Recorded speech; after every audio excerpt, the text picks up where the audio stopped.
Hello hi నమస్తే నేను మీ Saritha welcome back to Saritha cooking and vlogs. ఈరోజు మన రెసిపీ వచ్చేసి బెండకాయ పచ్చడి అండి. నిజంగా టేస్ట్ అయితే చాలా బాగుంది.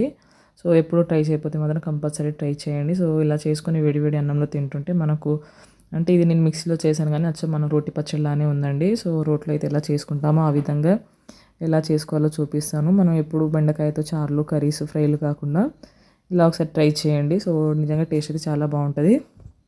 దానికోసం అయితే ఇక్కడ నేను ఒక 6 to 7 వరకు బెండకాయలు, అలానే ఒక 7 పచ్చిమిర్చి, ఒక 2 టమాటో, కొంచెం చింతపండు తీసుకున్నాను. ఇప్పుడు స్టవ్ ఆన్ చేసుకొని కడాయి పెట్టుకొని అయితే అందులో ఒక 1/2 టేబుల్ స్పూన్ ఆయిల్ వేసుకొని అందులో ఒక 1/2 టేబుల్ స్పూన్ ధనియాలు, అలానే జీలకర్ర వేసుకొని కాస్త ఫ్రై అయిపోయిన తర్వాత ఇప్పుడు ఇందులోకి పచ్చిమిర్చి వేసుకోవాలి.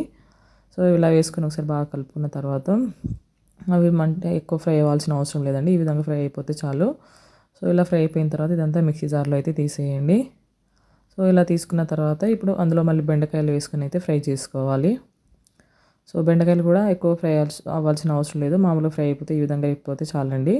సో ఇలా ఫ్రై అయిపోయిన తర్వాత ఇది కూడా అదే మిక్సీ జార్లో అయితే తీసేయాలి. ఇవి కాస్త అంటే చల్లగా అయిపోయిన తర్వాత మాత్రమే మిక్సీ చేసుకోవాలి.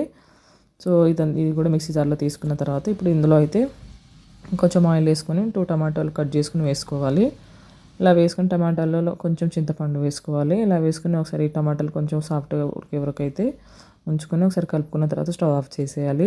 సో ఇది కూడా కంప్లీట్గా చల్లగా అయిపోయిన తర్వాత మాత్రమే ఇప్పుడు మిక్సీ జార్లో ఫస్ట్ మనం కొంచెం సాల్ట్ వేసుకొని అలానే ఒక 4 to 5 అయితే వెల్లుల్లి వేసుకొని మిక్సీ చేసుకోవాలి. మరి మెత్తగా చేయొద్దండి, జస్ట్ 1 or 2 పల్స్ ఇస్తే చాలు.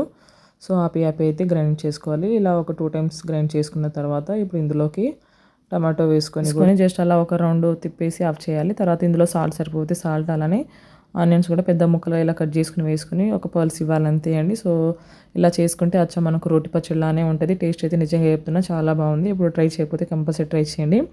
వీడియో నచ్చితే లైక్ చేయండి, అలానే మీ ఫ్రెండ్స్కి రిలేటివ్స్కి షేర్ చేయండి. మరిన్ని రెసిపీస్ కోసం నా ఛానల్ అయితే సబ్స్క్రైబ్ చేసుకోండి. Thanks for watching.